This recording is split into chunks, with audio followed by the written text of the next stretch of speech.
Now I'd like to introduce Mrs. Valarie Clark-Worthy, President of Sisters Network Triangle, North Carolina. She has been a registered nurse for over 31 years and has been employed by Duke University Health System for 10 years. Currently, she is a patient navigator at the Duke Cancer Institute. In 2003, she, along with five breast cancer survivors, organized the local chapter of Sisters Network, a survivorship organization for African American women with breast cancer. She is also the recipient of the American Cancer Society's 2012 Lane Adams Quality of Life Award. Please welcome Ms. Valarie.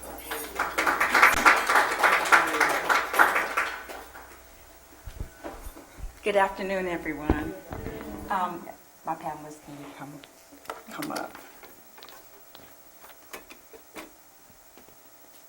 It's such a pleasure to be able just to share with you all.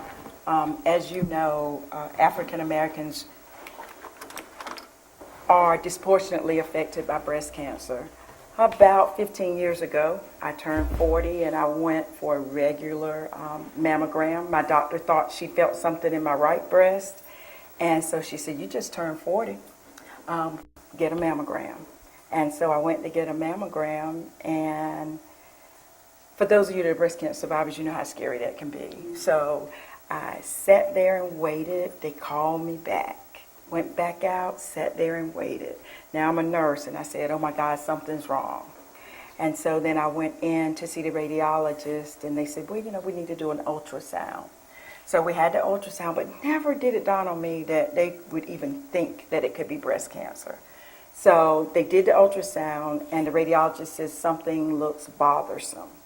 Well, impending breast cancer is not my definition of what bothersome is. Mm-hmm. And so as I got into my car, he said, "Your doctor will contact you." As I got into my car and I was driving, I was thinking, I'm too young to be even thinking about breast cancer.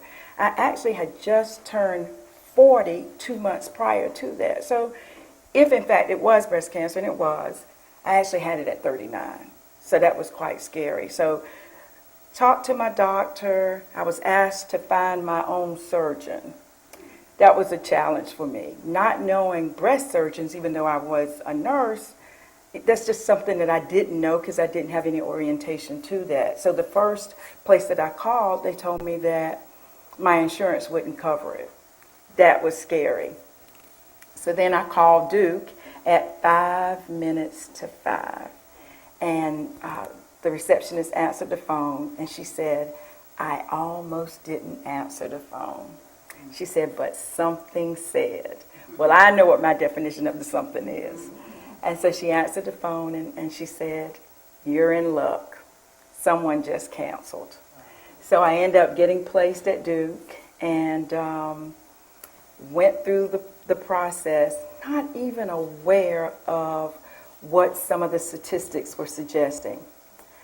Didn't know that 200,000 women are diagnosed with breast cancer.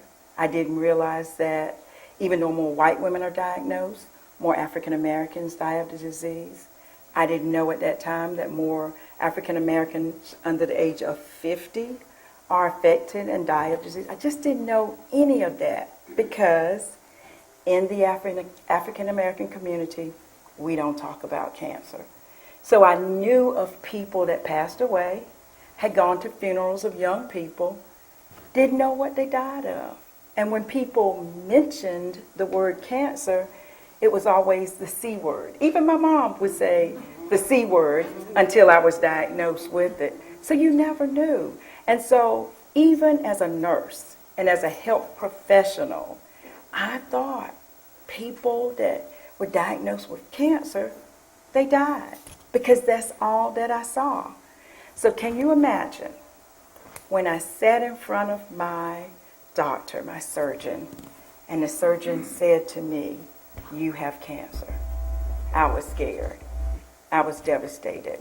And I thought I was going to die because I didn't know any African American people that had survived the disease. We are suffering in silence. Even though it's getting better, we are still suffering in silence. It is something about that word cancer in our communities and even in our churches that we don't talk about. And so just being able to address that, getting out of the closet, so to speak, and being able to talk about cancer and to look at people that are cancer survivors to say, we are still living. We are the living proof that cancer does not have to kill you. So hopefully, during this next 30 to 45 minutes, what I wanted to do was just to kind of talk to you about what carried me through. I wanted you to know what other women are talking about when they talk about cancer. And then also I have 2 members of our group that want to share their stories. And hopefully you guys can ask questions. We can come together and just talk about how we can get that message out and be able to identify some of the issues that African American women face. Does that sound good? Okay. All right. So, as I said, I was diagnosed in 1999. And I was at a Coleman race, and someone came up to me and they gave me a flyer with Sisters Network. Had never heard of Sisters Network in my life. But what I did know was that when I had gone to a support group at the place where I was getting treated, it was difficult. There were no women that looked like me, but that wasn't even a problem. Most of the women were in their 60s or 70s. So they were talking about their grandchildren. They were talking about retirement. And I'm like, I want to live. I want to get married. All of that. But no one was talking about that. And so for me, that was a challenge to go in every month and listen to these ladies talk about their wonderful lives, their children. And I had that yet to look forward to. So when I was told about Sisters Network, I called them immediately and said, what can I do to get a local chapter here in the Triangle area? So they gave me information, and here I am with all of my information, ready to spread the word in the Triangle, calling people. It took me forever. Nobody would talk to me. When I said I wanted to start a support group, for African American women, couldn't find anybody. Not one person. In the entire year, I could not find one person. And then a girlfriend of mine, unfortunately, she was diagnosed with breast cancer. I say unfortunately, but it turned out well. And so she's a social worker. I was a nurse. She had a patient that was diagnosed with breast cancer.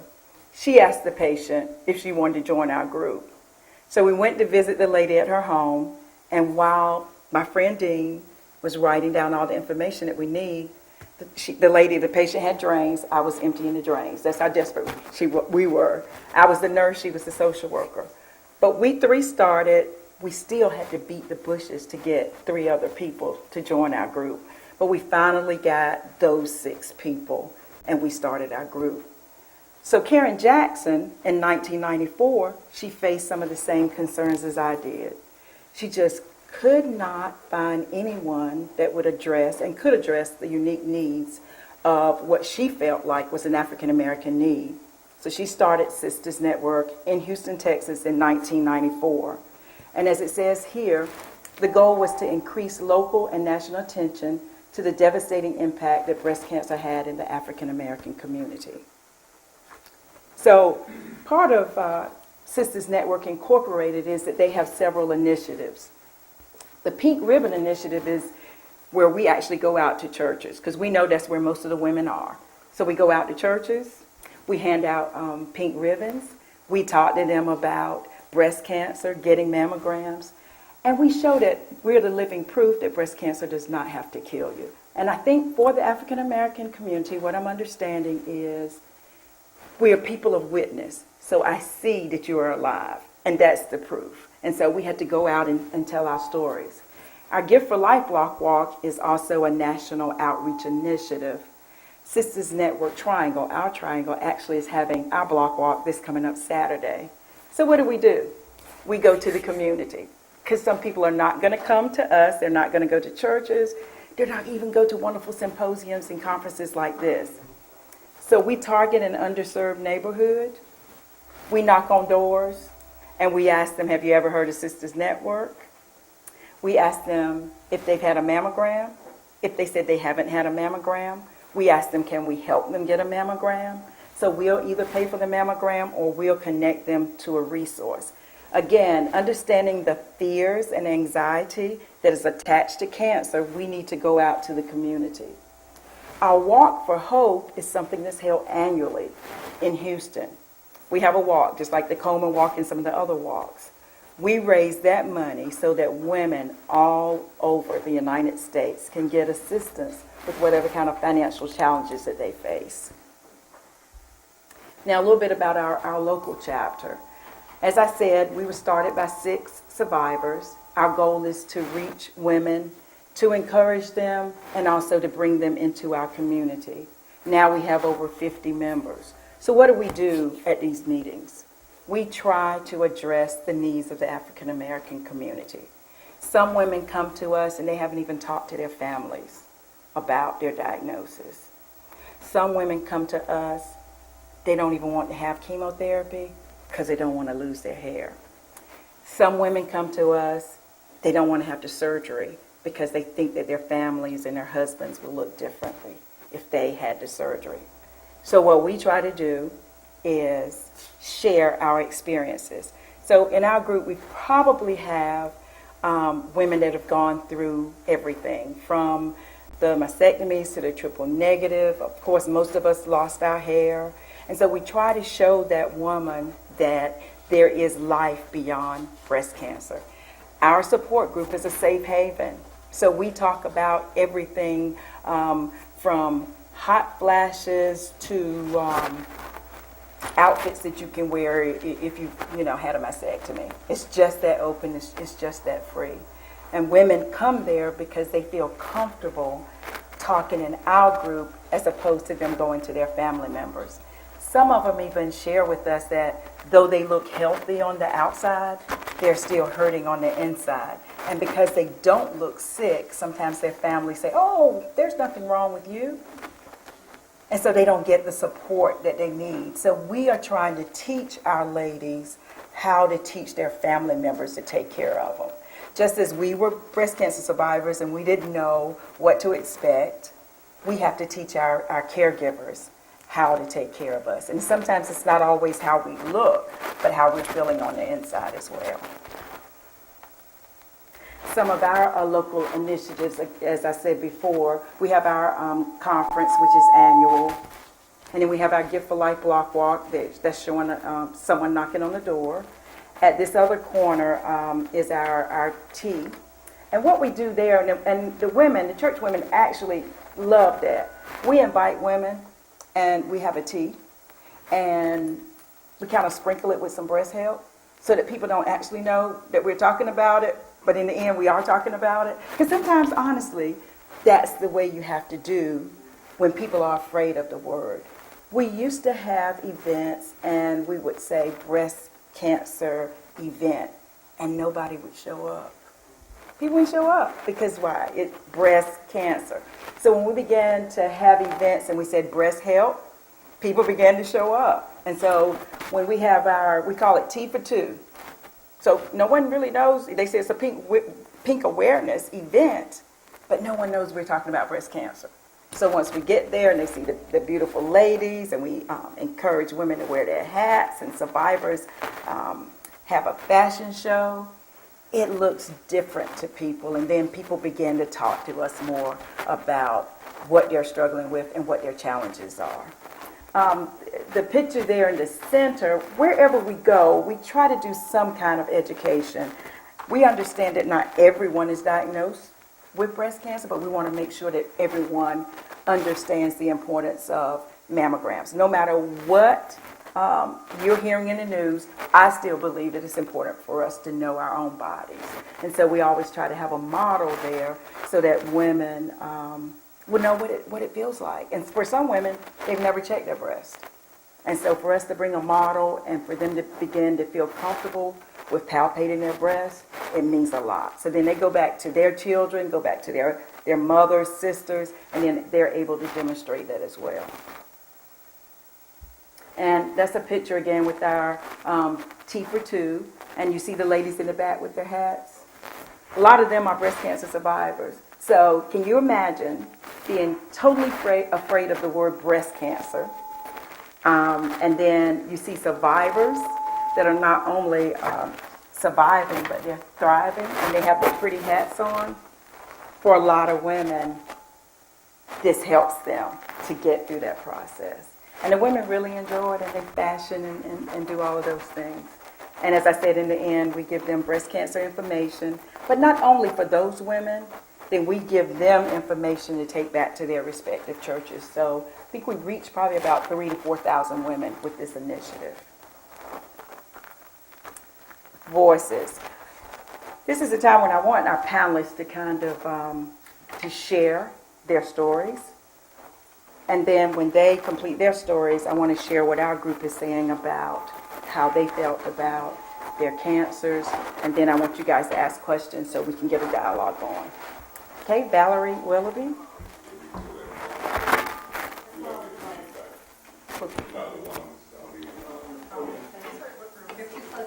Okay. Oh, this. Good afternoon, everyone. My name is Valarie Willoughby. I have been thriving after breast cancer for 35 years. Wow.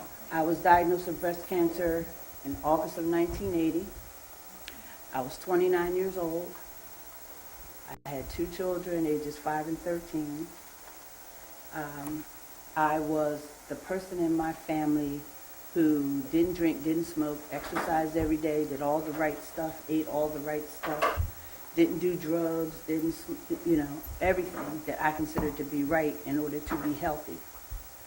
I found a lump when I was taking a shower. I went to my doctor, and at the time my cycle was on, so he said, well, wait until your cycle's off and come back. It will probably go away. Well, it shrunk, but it didn't go away. They immediately did a biopsy.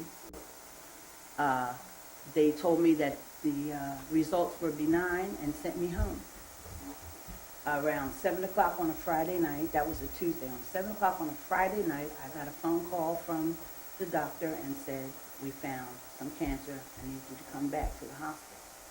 Well, being the bookworm I am, right away, first of all, I went into survival mode. I never looked at it as anything that, it was just a nuisance I had to take care of because I have things to do. I have children to raise, I have a life to live. It's not something that's going to take me out. But I wanted to know more what my options were because 35 years ago, only thing they said to you was mastectomy. Plain and simple, flat out, you have to have a mastectomy. But something in me told me, which I know, like Valarie, what that something was, you don't need this. So immediately I go to the library and I'm researching everything. I'm in the back of the stacks where the medical students are, and I have a whole table full of books all spread out. I had been to 4 different doctors asking them what were my options. Everybody said mastectomy. I said no. They said, well, you're non-compliant. We can't help you. We'll give you 2 years if you don't do it. Okay, fine. So then I was in the library, and this woman walks up to me and she says, oh, what school did you go to? And I explained to her I didn't go to school, that I was diagnosed with breast cancer, and I was researching my options. And she started to jump up and down and clap. And I said, what's your problem? And she said, I am the chief of radiology at the Philadelphia College of Osteopathic Medicine. My name is Dr. Moore. She said, I was given a grant to have 20 women take part in an experimental procedure. It's called a lumpectomy, and she explained to me what they would do, take out the diseased tissue, and I would have to go through radiation and chemo and like that. And was I interested? I said yes. The reason why she was jumping up and down was because she had 19 women. And her grant would have been discontinued if she didn't find a 20th one. Wow. So that's how God works. So I said yes, because something kept telling me I don't need a mastectomy. I had the lumpectomy, which, like I said, was considered an experiment back then. The other funny thing about me was when I would go for my treatment, I had to do treatments. I had chemo, I had radiation every day for 24 weeks. That's unheard of nowadays. But for 24 weeks, every day I had to be at the hospital at 7 o'clock in the morning. The other thing that was funny was back then the medical community wouldn't touch it. Only the osteopathic community would do it. So that's why I had all osteopathic doctors, osteopathic surgeons, radiologists, and oncologists. The next thing they said was funny was it was on my right breast and it's supposed to be on your left, they said. I said, well, I can't help it. Then they said, well, does anyone in your family have breast cancer? I said no. Well, after I told my parents what was going on, my father says to me, you know, that's what my mother died from. My mother and two of my aunts died before they were 40 with breast cancer. I already knew that I never met her and that she died very young, but I never knew why. That was the first time that word had ever been spoken in my house, in my presence. But since it was on my father's side, at that time, they didn't consider that a family history because it was your father's side, not your mother's side, which to me was stupid because it was still my grandma, still the blood running through my veins, still my DNA. I didn't understand that. Then, after the radiation sessions, they said, well, you know, you need to go to support group. So I tried going to support groups, but there was, like Valarie, there was no one there that looked like me. There was no one my age. There was no one that had any of the problems that I had with having young children. And I just didn't want to go. The Reach to Recovery ladies came to see me one time with the American Cancer Society, and they came to my house and they offered me, they said, oh, honey, just put this lambskin thing, put this thing in your bra and you'll just be fine. And I said, okay, well, where's the brown ones? Because they were all pink. I said, well, nothing like that looks like me. I want something that's my skin color. We don't have anything like that. I said, okay. So then the next thing was, where do I find someone that looks like me? Where do I find someone that I could relate to? I couldn't relate to anyone. In 1989, I decided to move down here to North Carolina because somehow in my mind, Philadelphia was where the cancer was and I didn't want to be there anymore. And I came down here not knowing that I had never, ever, ever dealt with my diagnosis on an emotional level. I kicked right into survival mode. I don't have time for this. I got stuff to do. Caused me to have a nervous breakdown of a sort. That's what made me learn that breast cancer survivors, any kind of cancer survivor, have a form of, you suffer from a form of PTSD because of the trauma that you go through. And if you don't deal with your emotions, it's going to come out of you sometime or another. The first thing the counselor said to me was, did you ever cry? And I'm like, cry for what? You know, she said, well, I'm not naturally an emotional person. But I did realize that I had to find an outlet. So I started to journal. I used to journal how I feel every day. And then along the way, around 1992, I met a lady named Pearl, who has passed on now, just this past November. And she said, we had the same problem. So she said, well, let's start a little group. We formed what we entitled the Triangle African American Breast Cancer Support Group, and we used to go twice a month to Greater St. Paul Church and have, see if anyone would show up. Well, like Valarie, a lot of Saturdays we sat there just ourselves. No one would come. Like Valarie, my mother wouldn't even say the word out loud. She'd whisper it. She'd say, don't write the word. And I say, Mom, you can say the word out loud. It's not going to affect you. You can't catch it. It's not something you can do. In 2012, Breast Cancer Wellness Magazine did an article on me, and they called me a pioneer. Well, I accepted the honor, and I accepted the term. I'm very glad for the article, but in my mind, there had to be somebody else. I could not have been the first young woman to have breast cancer. And I found a group of ladies who belonged to an organization called Before the Pink Ribbon. And they were all women who had been young like me and were long-time survivors. What my hope is that more long-time survivors will let people see. You know, here I am 35 years later. They gave me 2 years. But here I am 35 years later. I have 6 grandchildren. I'm married to a wonderful guy now who accepts the fact that I only have one breast. I never had the reconstructive surgery done. I don't like to consider myself a survivor because to me that means victim. I like to say I've been thriving after breast cancer for 35 years because life goes on. I finished college. I became a licensed minister. I run an organization called In His Grace Ministries and also Sanctuary Outreach Ministries with another minister friend of mine, and we counsel women. We counsel men because men get breast cancer too. I worked at the VA hospital, and there are a lot of the soldiers coming back from ever since the Gulf War with breast cancer because of something that they breathe in. That somehow it's transmitted to them. And there are quite a few men in the hospital, even right now, that have breast cancer. Richard Roundtree is the most famous one you hear about. But there were a lot of men before him that came back from these wars, and something in them made them have breast cancer. So I do have a pet peeve with the medical community because putting something in your breast, in your bra, does not change everything. It does not make everything go away.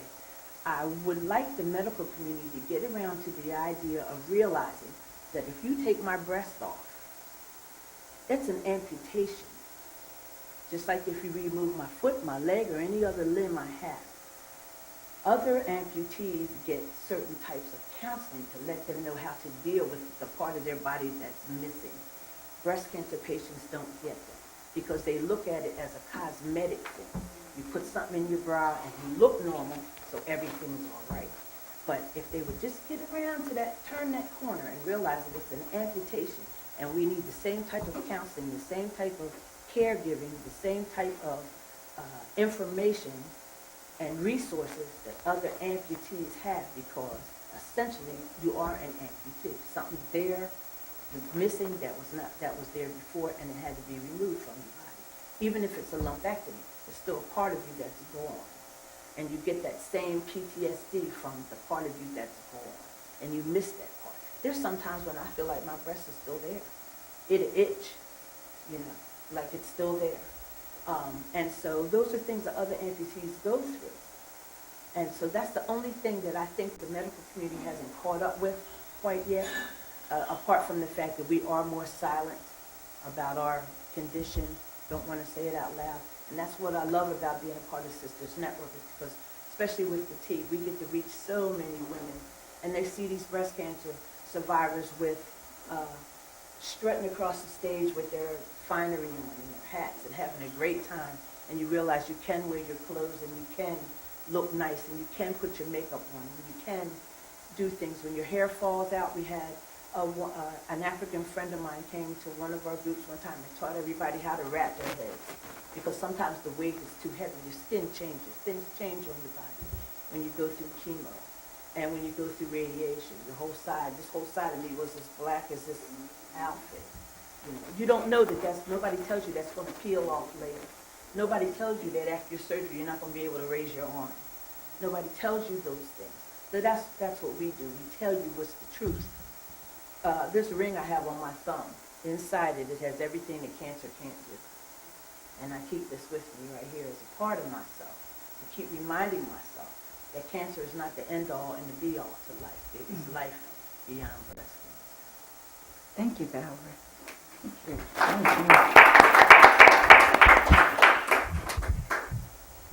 Good afternoon. I'm Simone Hamlet, and I'm thriving after 5 years. I'm a 5-year breast cancer survivor.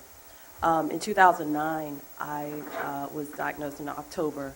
Earlier that year, I had a routine mammogram on the mobile mammography bus. It comes to my job. I work out in the park. And Rex Hospital called me in and said, oh, they saw something on the images. And so they told me to come in. And they showed me the images, and they had white dots on them. And I said, I typically do breast examinations, but I didn't feel anything. But they were showing me these white dots, which could suggest breast cancer. And so they were very faint, and so they said, let's wait maybe about 6 months, and then we'll bring you back in. So I was like, okay, because, I don't have a history of breast cancer in my family. Nobody, that I know of has breast cancer. And so I said, okay, sure. And then what I asked for is to have the images transferred to UNC, closer to my home. And so they did that, and then I did come back in 6 months, and those white dots were more. And so immediately they told me to come in and get a needle biopsy. And so the test results came back, and a gentleman by the name of Dr. Keith Amos called me, and he said, "You have breast cancer." And that was October, a day before Halloween. And so, and just as Valarie said, that is words, those are words you don't ever want to hear. But I heard them. And so what I did was just begin to really do a lot of research. And I said, this is not over for me. This is not it. And so just as Valarie Willoughby said, I got into a sort of a surviving type mode. What can I do? I did share it with my husband and my children. And my children at the time were 14 and 8. My 8-year-old daughter, doesn't really get it, but my son really got it. And my husband really got it. I think he was more upset than I was. And so what helped us is really our faith, our friends and our family really helped us get through. And my personality is one to put plans together. I'm a planner. And so I really began to, kind of talk to my doctors and really do research and find out maybe who that I might know and who I can talk to that was diagnosed with breast cancer. And so there were women in my church who I felt comfortable enough to approach and ask. And so we were at a church function, lots of people, very festive, and I just took one of the ladies aside who I knew had struggled with breast cancer.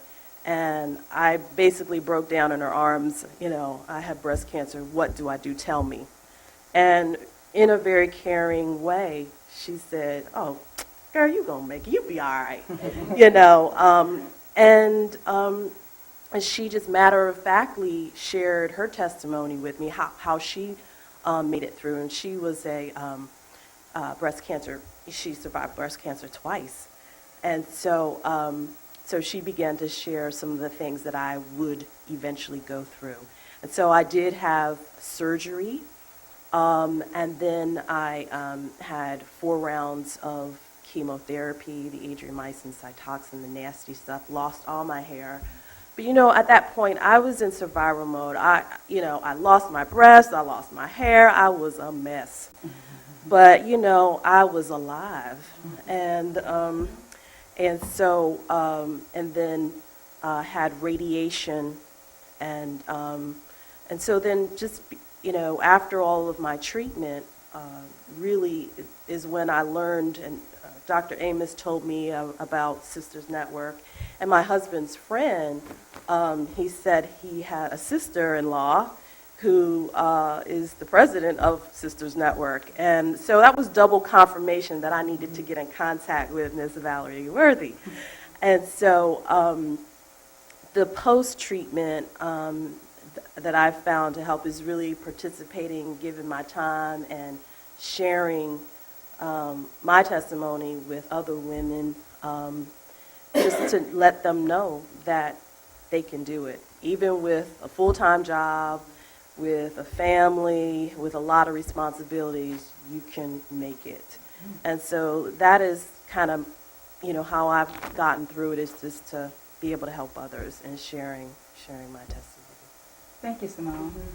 Before I go on with some of the quotes from members in our group, I was sitting here listening to you all, standing here listening to you all, and I wanted to share a story about a cousin that I had who was diagnosed, I think maybe 2 or 3 years before I was diagnosed. So Betty, when she presented, she already had metastatic disease. So Betty was one that was frightened. I'm from a small rural town in North Carolina, and we don't know people, with breast cancer that say they have breast cancer. And so when Betty was diagnosed, her sister tried as hard as she could to get her to get treatment. Betty was at the point that she was actually having drainage from her breast and had not gotten treated at all. So that was where she was in the state of denial. And so my cousin, who is a woman of faith, she just prayed and she said, God, tell me what I need to say to her. And so when she went back into the room, and she had this really elaborate story that she was going to say, and all she could do was cry. And so what my cousin, Betty, said to her, I don't want you to worry about me, so I'm going to get it so you don't worry. I'm going to get treatment so that you don't worry. So, as I said, I live in a rural place, in North Carolina. It's about an hour and 15 minutes from a cancer center. So Betty was driven to the cancer center, went to the emergency room, and my cousin said to the doctor, please help my sister. I know that she's sick. Please help her. They did the x-rays and ultrasound. When they did all of that, Betty had mets to her lungs, brain, spine, breast was draining, and the doctor said, I don't know what we can do. She probably has like 6 months or less to live. But in African-American community, but I had a friend, grandmother, okay? And so Betty began her treatment. And funny thing happened, Betty started getting better. And Betty started getting better. And the doctor said, well, maybe we just need to give you a mastectomy, because you're getting better. Betty got better. Betty started singing in the choir and ushering. Betty began to have a baby. Now, we're talking about somebody with metastatic disease. I like to tell this story so people will know. My cousin should have died 6 months, into the whole process. But Betty believed, and we began to believe. Everybody in the church began to believe. And Betty got stronger. And so when I was diagnosed, Betty called me to say, listen, look at me. If I can make it, you can make it. That's what she said, and Betty made me feel better, as scared as I was. So Betty began to live. 5 years, 6 years, 7 years, 8 years, 8 years. Betty was getting chemo every week. She was driving back and forth, and she would ask her doctor, so how long do I have to have this treatment? And the doctor would say, well, as long as you want to have it, you can have it. So Betty began to continue to have the treatment, and her oncologist called her the miracle patient. That oncologist moved somewhere else. A new oncologist came in. That oncologist read the report. 40-something-year-old African-American with mets to the brain, spine everywhere. I think I'll call hospice. They call hospice. My cousin answered the phone. And they said, well, we're from hospice. Your doctor has called us. And my cousin said, well, what is hospice? And they said, that means you have 6 months or less to live. See, Betty didn't know that she was, do you understand? Betty didn't know that she was supposed to die. All of those 8 years, she didn't know that she was supposed to die. But someone said, now you have 6 months to live. Betty died within 6 months. I just want to share that story because we have to be a living proof in the African-American community that this thing does not have to take you out. And when it does, you can do that gracefully. There is still healing on the other side. But people don't know the story. And if you don't know the story, then you can't help people through the entire process. But Betty encouraged me, and she encouraged a lot of us. And had that doctor just known that Betty believed that she was going to live in spite of all of that, she went back to her life. I mean, she began to usher and sing, and if you didn't know it, you would have never known that Betty was living with metastatic disease. And because of how Betty lived, other people that were diagnosed in that church began to say, Betty did it for 8 years. Then I think that maybe I can live. Maybe there's life for me after breast cancer. So when you're at a place and you're talking to people and they have metastatic disease, please share my story. Share Betty's story. Because she believed. She believed in the medicine. She believed in the relationship that she had with her oncologist. And she had a strong faith. And thanks to Betty, a lot of the people in my community now can be champions and they can be survivors. Now I wanted to share just a few of the quotes. So I asked the people in our breast cancer group just to share with me some of their thoughts, what they thought was different from any other ethnic group that they encountered. Now this is not the pictures of the people in my group. I just want y'all to know. Okay. So, can you see? Okay. So one said, my opinion as it relates to my diagnosis and treatment was that as African Americans get really, really scared, and the first thing that comes to mind is death. We forget where our faith lies until the epiphany hits us and remember that no weapon formed against us shall prosper. So do you kind of see the religious undertones here? Okay. Secondly, the next person said, when I went to the other support groups, I left feeling worse than I did before I came. It was so pessimistic and gloomy. There was no silver lining, just clouds, clouds, and clouds. The next survivor in our group said, when I was going through the entire cancer process, I did not see anyone that looked like me or going through what I was going through. Even with the alarming statistics of higher incidence of breast cancer among African American women, we were not there in numbers relative to other groups.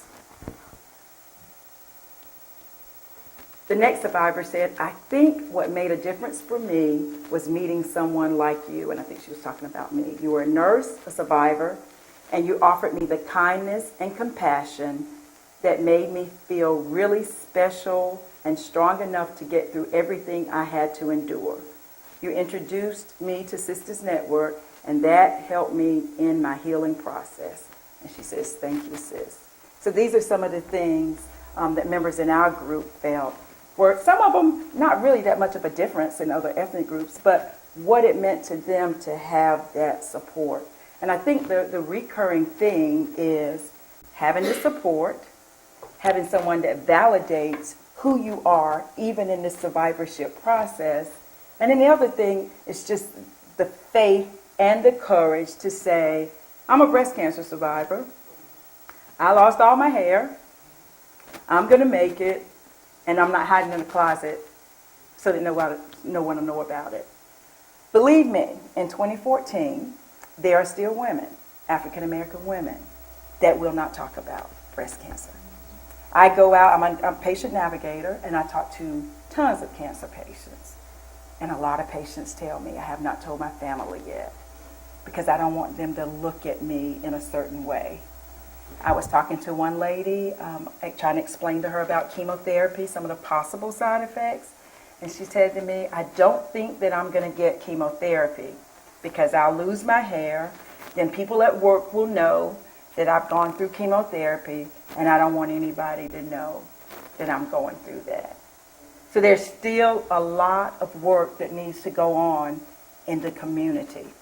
I think that the number one issue that we need to address is this fear and people being embarrassed about the disease. So much so, and I talked to a lot of the women in our group, when I was getting treatment, I noticed that a lot of the African American women would either go with a girlfriend, sister, co-worker. Very few men would accompany them. Whereas when I looked at white women and Asian women, their husbands were there. It's this whole thing about cancer in our community. Now, cancer has been here forever. And if you look at disparity rates, African Americans in general are affected disproportionately with cancer. But why isn't it that we can't talk about this? Why can't we tell people that we are survivors?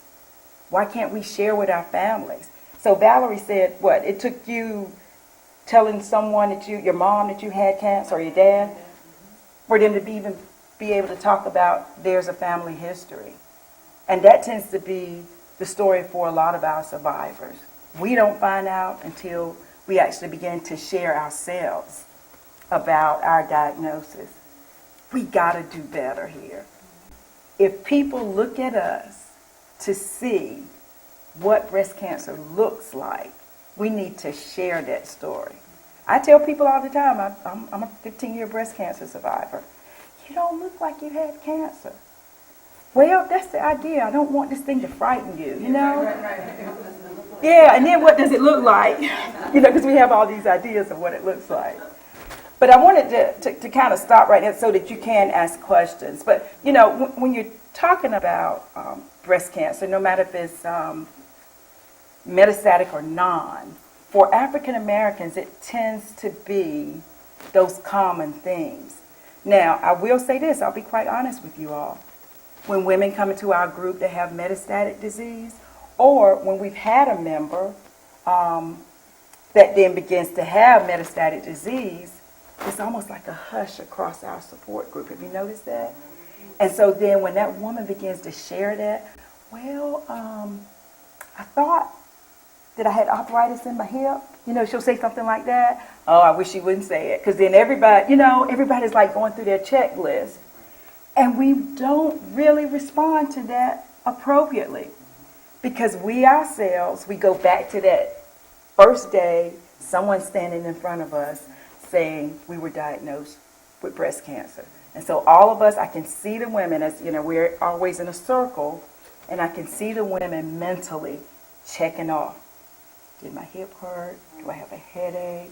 And then they begin to ask the questions, how long was it hurting? When did you say? I mean, really, honestly, because we don't deal with that as well as we should deal with that. So those are some of the concerns that we have in our group. We're working on that. I think that people with metastatic disease should have a support group, specifically probably for metastatic disease, because there are some issues that need to be addressed. And I don't think that in your average support group that it is addressed in the manner that it should be. And then for those of us that are really frightened about this disease, we struggle with that as well. But the take-home message is get the word out, talk to your friends about your survivorship, and let people know. If you are people of faith, let people know. This is what I tell people. If that is your faith, and if you believe in that, you know, the doctors and God healed you, share with people. People don't know that you can survive this thing. People don't know that you can live with metastatic disease because all they hear is what their friends said. Well, you know, Miss So-and-so died of breast cancer, and that's all you know.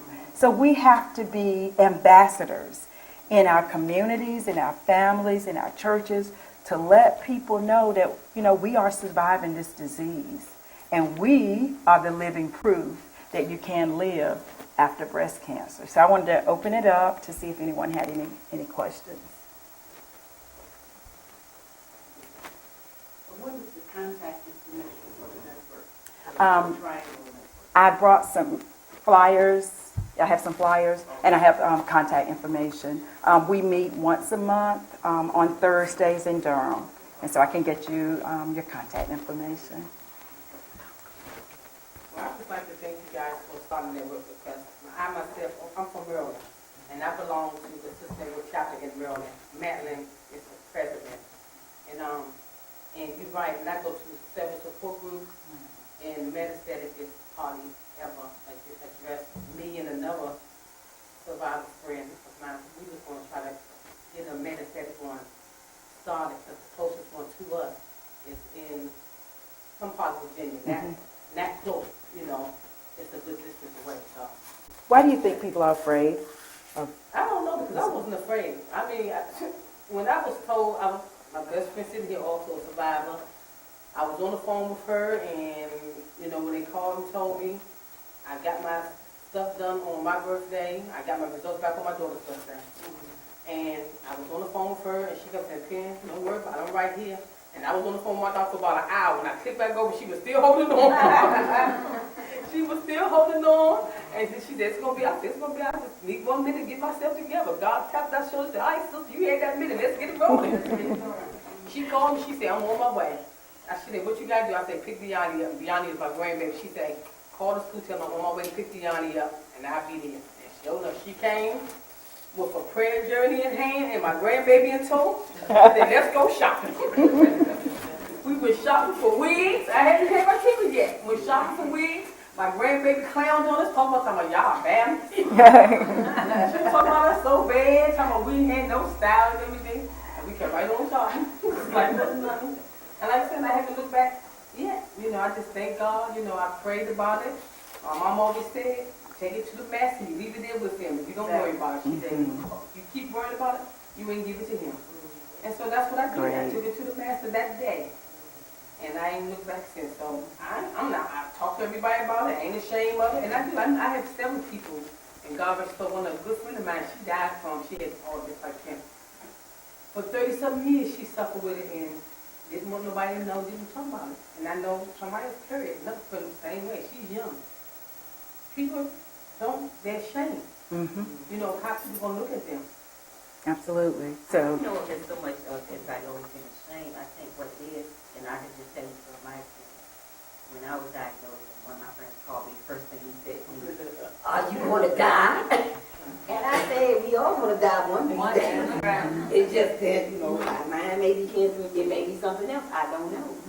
But I think what it is that when you hear the word, for me, like I said, when I first got diagnosed, everything was like it was talking about cancer and death. And that's what is associated with cancer equals death. And I think because people see that, they don't see anything else. Every picture that they see about cancer, especially when they show the St. Jude's Hospital and all the kids are all headed and no hair, you know, that's frightening to people. So when you see that, and that's all you see on TV, and that's all you hear, and your grandparents, all they ever talk about somebody that died, or when they died from cancer, it's enough to frighten you. that's right. So- Absolutely right. I think that's the fear. Well, I was diagnosed first at 36 when I first was diagnosed. And I dealt with family issues of dysfunction even prior to having the illness. So it was always just a mess that always went on. I was the first college graduate on both sides. When I graduated and got my degree, my daughter was 6 months. So it was just like a whole, from young adulthood and, you know, of just stuff and not having the right support. So when I got the cancer, because I was always working on being a work in progress on being the best person that I could be, I didn't look at it initially as, oh my God, I'm out of here. I looked because I'm very resourceful and this, that, and the other. I was working at the Commonwealth of Pennsylvania as a supervisor in the welfare system.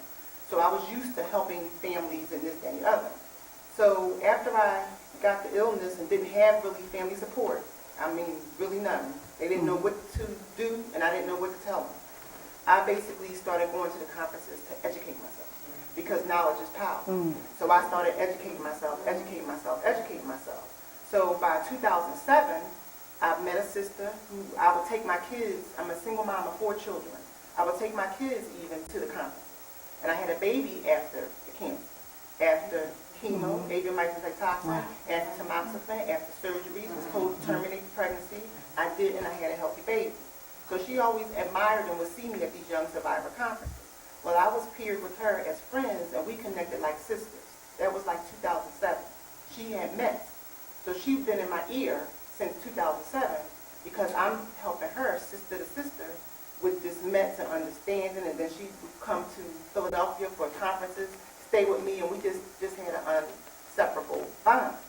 In the midst of that, I had a whole concept about what happened to me, and it was the story of a frog. And it was basically, and I won't say the story, but just basically completing an entire metamorphosis to start life's process all over again. So we always held on this frog, F-R-O-G, fully rely on God. And that was the message that I always shared as I went on and went on and went on. So when I was diagnosed in 2013 with the metastatic, I didn't have the gut punch devastation because I already had the information and the knowledge I was upset. I mean, I'm not like that, but the devastation where it could have took me out of here. And she's still in my ear. So I was able to catapult my frog message out. I knew from going to all the conferences that mind, body, and soul got to kind of work together. Diet, exercise, all the mess that mothers, siblings, all that, you can't carry that into a cancer diagnosis. People don't understand that. So that's why I said I always had a life of being a work in progress of being the best person I could be. So long story short, what I did was I created a page on Facebook called Frog. There's over 1,000 members. Everything that I do, tests, not feeling good, blood, surgeries, I had to get radiation to my head and had to wear that mask. I did a whole story of our ancestry in Africa, had to shoot people saying, oh, eat vegan diet, you'll survive. I had to explain to them the difference between stage 4 regular, stage 4 terminal. I explained you need to read. Our ancestors died so we could read. Like it just created a whole dialogue. And I knew that I needed the people around me to be positive. Because in our community, when you hear stage 4, you automatically think of death. So I kind of did it selfishly, but at the same time to educate the community. So I just kind of accepted that I was chosen as a beacon in my particular region or area to help others. And needless to say, my friend just died a couple days ago. And I just started chemo on Wednesday that I was paired with. So she did her job. Yeah, She did her job. And I can just carry on now until my time is up. So until my time is up, I'll continue to spit the information out into the universe so I can help the people in our community. Absolutely. Love your story. That's the take-home message that, we can share the story. We're all survivors. We are all survivors. If you're not a survivor, you're a co-survivor. So you're still carrying that other person. And are we our brother's keepers? Absolutely we are. We have to share this story. I don't know why I was diagnosed. I don't know why you guys were diagnosed. But what I do know is that we can tell the story. We can share with people about our journey. And y'all, I'm going to be honest, it hasn't been the worst journey for me. Because of this diagnosis, I've touched people and I've reached people and I've had jobs offered to me that I am certain, had I not been a breast cancer survivor, I would not have. Yes, I've been a nurse for 30 plus years, but I believe that it was this being a survivor and sharing that, coupled with me being a nurse, that's allowed me to be a nurse navigator. So can you imagine being diagnosed with cancer and the person that's coming to you as a health professional has been diagnosed? And so I had that happen to me right after I was diagnosed. I began to hook this lady up to chemotherapy. Actually, she had colon cancer, and she was so scared. She was crying, and she said, I have family, I have support, but nobody really understands what I'm going through. And as I began to connect her to a chemotherapy, I said, oh, but I do. I sat in that very same chair that you sat in. And the tears that were streaming down her face dried up, and you could just see hope. And then I knew then, that's what I'm supposed to be doing. I'm supposed to give messages of hope while I give cancer care. So though sometimes it was tough, yeah, it's tough. I mean, cancer is scary. But if you know what your pathway is, so the thing that has caused me the pain, now has become my passion. And so I can talk to people, I can share with people, and hopefully I can encourage other people. So in the community, when it's silent and nobody's talking about cancer or breast cancer, I can be that voice crying in the wilderness, as they said, saying that I am diagnosed, but I am also a survivor. And not only am I surviving, I am thriving after breast cancer. And that's our message that we have to give to others in the community. Are there any other comments? Just a really brief one. Uh-huh. A question, and to also let people know that I'm here with the Voice and Wisdom Project on the corner of the research center over there. And I'm also here with my friend and colleague, Stephanie Allen, in her past of this beautiful book, I Will Love You Everywhere Always. And it's written from her best friend, Malika, who has under metastatic breast cancer and her family. It's about representing all people of all races, and particularly people with chronic black skin who are doing metastatic breast cancer. It's beautiful, and she wants people to just have happy. Oh. So that's over there. My question is on the relationship, he spoke about more African Americans having breast cancer but also having the worst outcomes overall. And so that's health disparities and inequities. And I was also wondering if the Research Network is doing anything related to health justice and environmental justice, because people of color are so much more exposed to toxicity. Yes. So our national organization, our national chapter in Houston has begun to have conversations and actually is building an advocacy group so that we can address some of those issues. We have, I guess, thousands of breast cancer survivors. So if you have that resource, why not use that to get information and data that you need? And so if you have this data, that will drive your research so that we can find out, is it the perms that we're putting in our hair? What is it that's actually, causing this thing? But if we don't have a unified group to advocate for this, then, the research never happens. So we're moving toward that. Thank you. That's a great question. Just one quick question.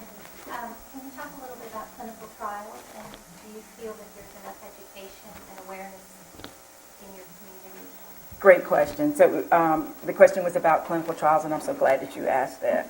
So if you all didn't know, clinical trials are something that minorities in general do not participate in. So if you look at the numbers, probably overall, probably about 6% of the people in general do not participate in clinical trials. And so when I go out in the community and I'm talking to people about enrolling in clinical trials, they have this Tuskegee thing in their mind, and I'm a guinea pig, and all of those kinds of things. So what I have to say, honestly, to the African American community is, I ask them, have any of y'all taken Advil or Tylenol? Someone was on a clinical trial for those medications. And so what the statistics is showing us is that the average person that is on a clinical trial is probably a 40 or 50-year-old white male. And so if that's the average person that's on a clinical trial, when they look at dosages and frequency and all of that, guess what? We are taking medicines based on that population. So my challenge to people is, don't you want to be counted? Don't you want to be a part of this? If not for yourselves, for your family members. And so we have to really get out and kind of break it down so that people understand almost everything has a clinical trial attached to it. And now we need to be a part of that, because if we're not, we have crazy side effects that are not counted, and so no one knows that we can even have these side effects. For instance, when I took adriamycin, my tongue looked like a tiger's tongue. So I went to my doctor, my oncologist, and I said, what's going on? And he said, Valarie, I don't know. He said it was not enough African American women on this trial for me to even tell you that that is normal for African American women. So we need to get involved in clinical trials. So at Duke, the other blue down the road there, had to say that carefully, we work with the community to get them involved. Thank you.